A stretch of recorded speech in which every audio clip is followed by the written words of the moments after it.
There are countless trades in the NFL each and every year in hopes of propelling a team towards a Super Bowl. Some trades are very minor, as they happen during the NFL draft, and a lot of the time you'll see teams trade a few 6th round picks in order to move up earlier in the round, and a lot of the time nothing comes out of those trades. But a couple of times per year, there are big NFL trades, and in today's video we're going to go back and discuss what happened with several NFL trades over the past few years. We will break down what the thought process was for each team at the time, how the player or draft pick has or has not worked out for them since the trade, and if there were any long-term ramifications from the said trade. We aren't going to be breaking down just the Matt Stafford and Jared Goff trade, or just the Tyreek Hill to the Dolphins trade either. We will break those down, but we're going to discuss several trades that you may have forgotten about that had a substantial impact for both teams involved, good or bad, and there is a lot to break down in today's video, and without further ado, let's begin.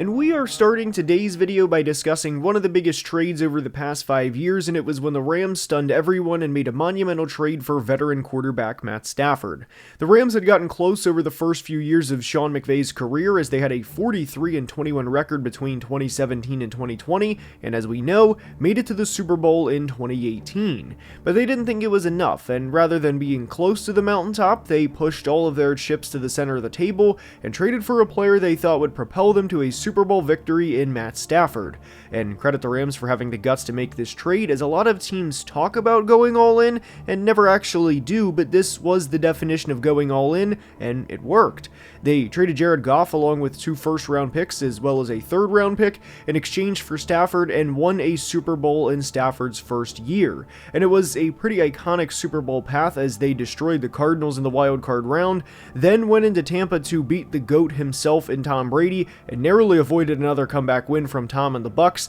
as well as defeating the division rival 49ers in the NFC Championship game before beating the Bengals on their home field at SoFi Stadium. No matter what happened after this Super Bowl, it worked out for the Rams, period. That was their goal, and they accomplished it. Anything else was icing on the cake. Now, for the Lions, this is where things get a little complicated, because people want to make this an apples-to-apples comparison and basically say that, well, the Lions have not won a Super Bowl since this trade, so they, in theory, are the losers of the trade. And I personally do not like this stance or this ultimatum that you have to win a Super Bowl for the trade to be worth it. Now, the Lions eventually traded both of the first-round picks on draft day trades, and they used the 32nd pick in the 2022 draft to go get Alabama wide receiver Jameson Williams. Their 2023 first-round pick was a top 6 pick because the 2022 Rams had a down year due to several reasons. They were a very top-heavy roster, and their 3-star players at the time in Matt Stafford, Aaron Donald, and Cooper Kupp all missed significant time, and the Rams finished the year 5-12,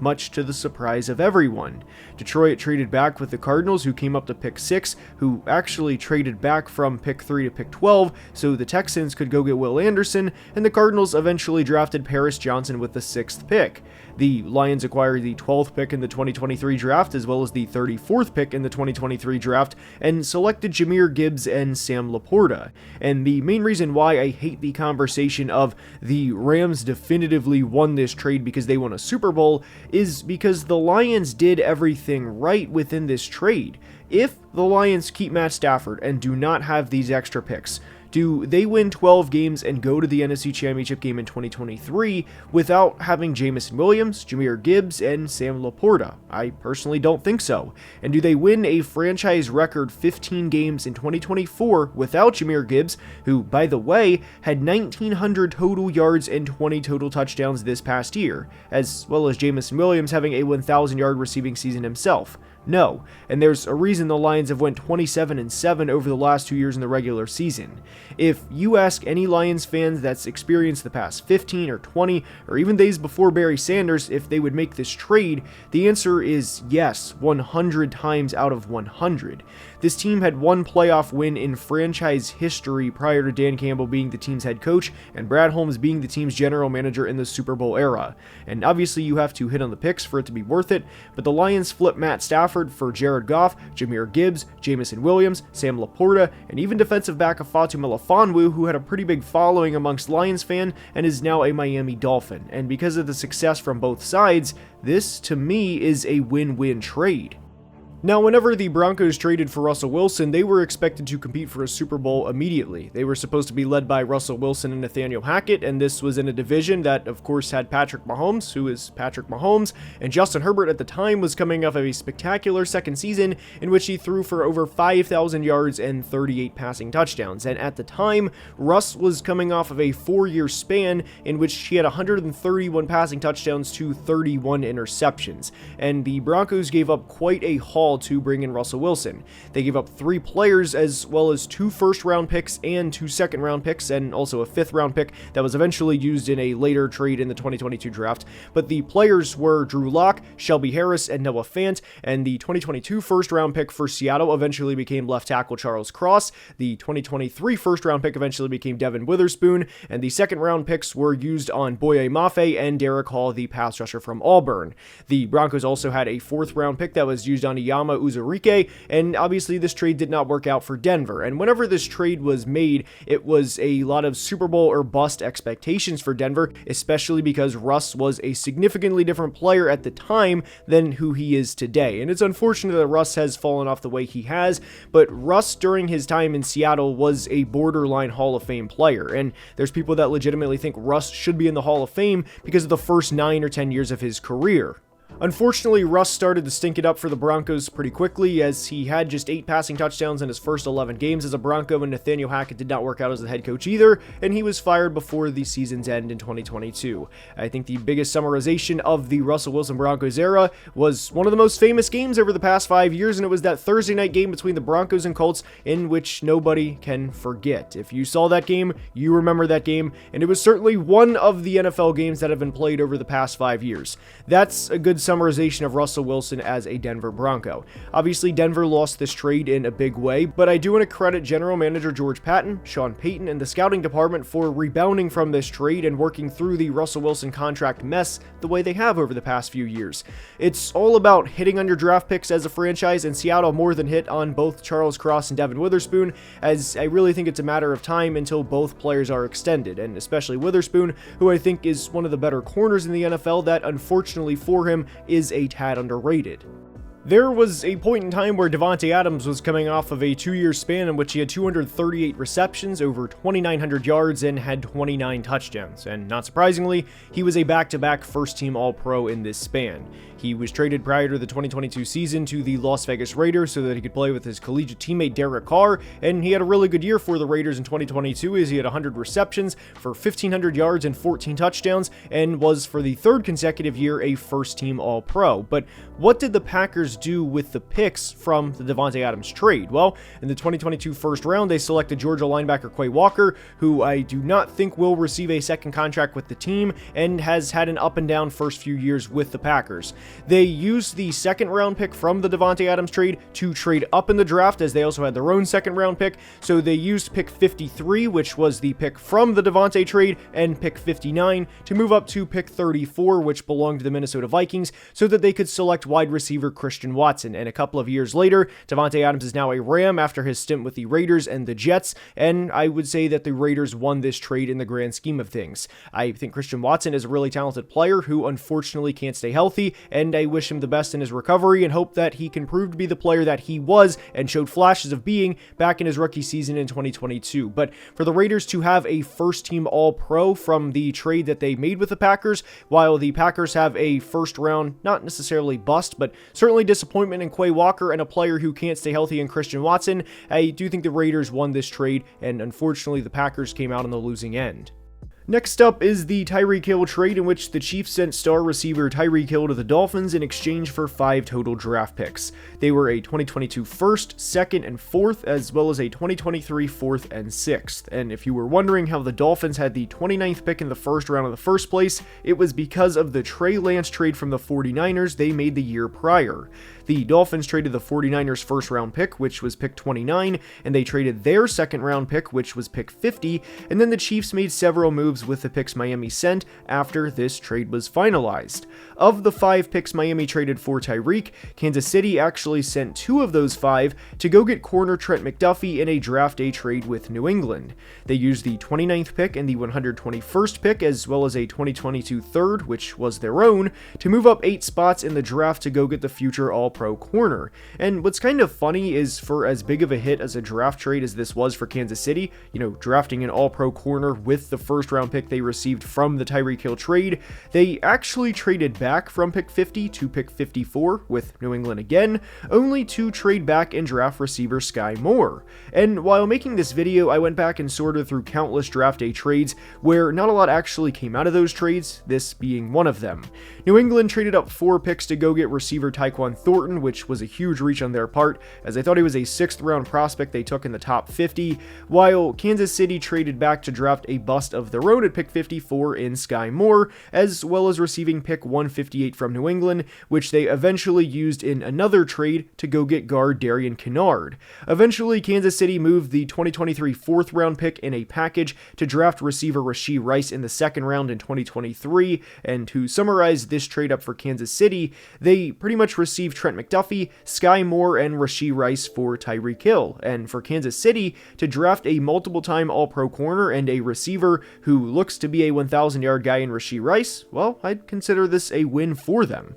For Miami, Tyreek Hill had back-to-back 1,700-yard seasons during his first 2 years as a Dolphin. He was a 2-time first-team All-Pro and actually finished top 10 in the MVP voting in both years, which is something he never did during his time in Kansas City. Miami was also at a pivotal point in their timeline with Tua Tagovailoa, and Tyreek was everything they could have hoped for and more. I don't think this is a situation where you can sit here and say, oh well, what about the Dolphins not winning a playoff game and the Chiefs winning back-to-back Super Bowls and even going to another after this trade, mainly because Tyreek did everything he could to get Miami to the playoffs in the first place. And one thing we talk about on the channel pretty regularly is context within games and context within seasons. And are we going to sit here and talk about wide receiver wins and how Tyreek should have had a game like he had against the Bucs in the 2020 regular season to propel Miami to a playoff victory? No. Like with the Detroit and LA trade where the teams swapped quarterbacks, I think this was a win-win for both sides. I also fully understand that Tyreek did not have a great 2024 season, but they traded a whole lot to get him, and he played above a level we had never seen during his time in KC. And Tyreek Hill became the first receiver in NFL history to have back-to-back 1,700-yard seasons. It is genuinely unfortunate that Miami did not have the team's success during the peak Tyreek Hill seasons, but to say they lost this trade would not be accurate either. Mike McDaniel was in his bag in the first 2 years, and whether it was with cheat motion plays that we saw at the beginning of the 2023 season, or any other way he got the ball in Tyreek Hill's hands, well, Tua doesn't lead the league in passing yards and finished top 5 in passing touchdowns in 2023 without Tyreek Hill. And I think it's absolutely fair to say both sides came out of the trade as winners. I figured in a video discussing big trades over the past couple of years that we'd have to at least mention the A.J. Brown going to Philadelphia trade, and obviously we know that Tennessee thought they were getting the next A.J. Brown and Treylon Burks, and obviously we know that didn't work out. But what is not mentioned when discussing that trade is Tennessee also received a 3rd round pick, which was pick 101, and they also had their 1st round pick in the 2022 draft, which they traded out of with the Jets so that the Jets could go up and get Jermaine Johnson. Tennessee eventually traded pick 101 to the Jets. The Titans selected corner Roger McCreary, tackle Nicholas Petit-Frere, which obviously did not work out, and I've unfortunately watched a lot more NPF tape than I would have liked to over the past couple of years, and wide receiver Kyle Phillips. So aside from the A.J. Brown Treylon Burks swap, I at least wanted to conclude what came out of that trade to begin with.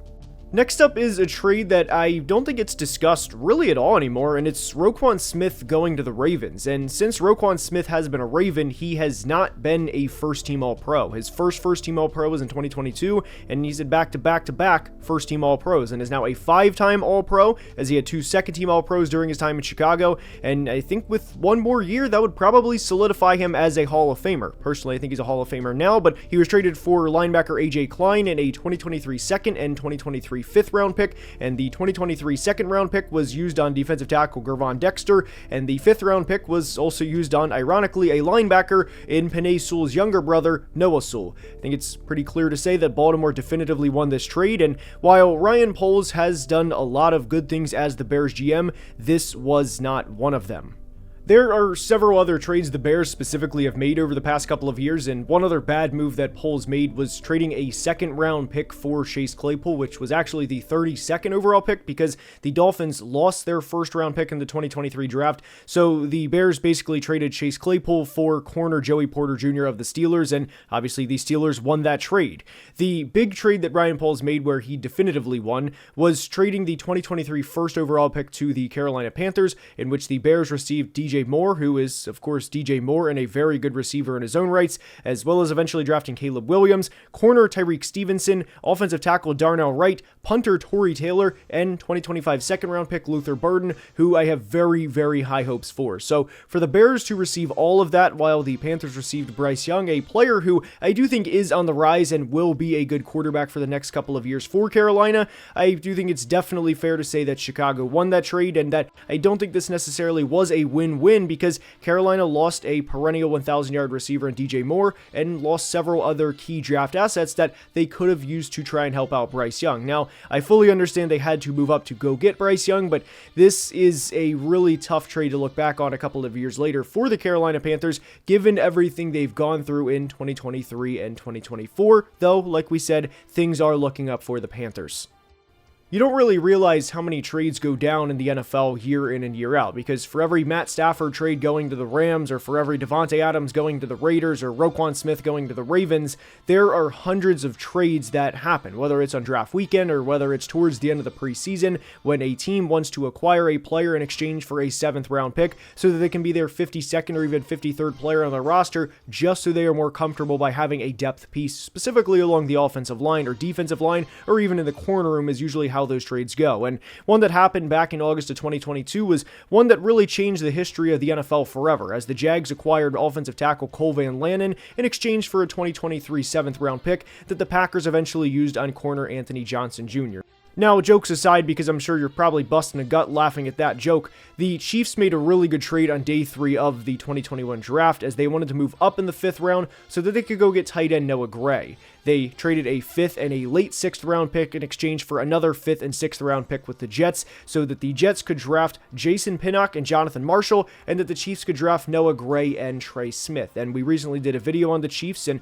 everything that's transpired with the Chiefs over the past couple of years, which will be linked at the end, and I highly recommend going to check that out. But the Chiefs have built the team they have over the past few years by having consistent draft steals and consistent successful drafts, and it's by making a trade like that so that they can go get a Noah Gray, who has played a pretty solid role for the Chiefs, all things considered, and has been a successful 5th-round pick. And Trey Smith was obviously a unique player in a very unique situation, but it was the fact that Kansas City was still willing to take a chance on him. But I hope you enjoyed this video, and if you did, please like and subscribe, as we are closing in on 200,000 subscribers, and I cannot thank you guys enough for the support. Until next time, please be safe and have a great day. Love you guys.